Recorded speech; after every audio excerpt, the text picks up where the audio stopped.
ఆ నియోజకవర్గంలో TDP ticket war తలలు పట్టుకుంటున్న తెలుగు తమ్ముళ్ళు. కర్నూలు జిల్లా ఎమ్మిగనూరులో టీడీపీ టికెట్ వార్ రోజుకు పీక్ స్టేజ్కు చేరుతోంది.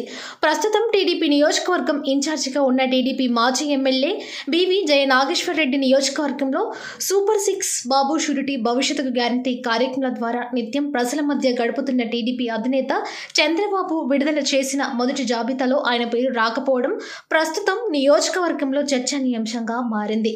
మరోపక్క వైసీపీ అధిష్టానం బీసీలకు పెద్దపీట వేస్తూ ఎమ్మిగనూరుకు బీసీ అభ్యర్థి బుట్టా రేణుకను నియమించడంతో టీడీపీ కూడా బీసీ అభ్యర్థిని పెట్టాలని ఆలోచిస్తున్నట్టు సమాచారం.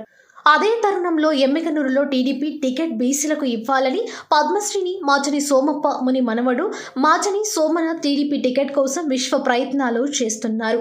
టికెట్ తనకే వస్తుందన్న నమ్మకంతో ఎమ్మిగనూరులో రోజుకో కార్యక్రమం చేస్తూ నేతల ఆత్మీయ సమావేశం అంటూ పెద్ద ఎత్తున పట్టణ ప్రధాన కూడలిలో భారీ ర్యాలీ నిర్వహించారు.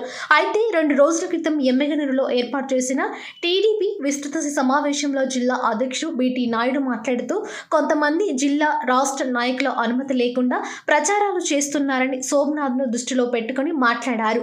వారిపై క్రమశిక్షణ చర్యలు చేపడతామని బహిరంగంగా చెప్పిన వాటిని ఏమాత్రం పట్టించుకోకుండా సోమనాథ్ ర్యాలీలు సమావేశాలు ఏర్పాటు చేయడంతో టీడీపీ టికెట్ ఎవరికి వస్తుందో అర్థం కాక అందరూ తలలు పట్టుకుంటున్నారు.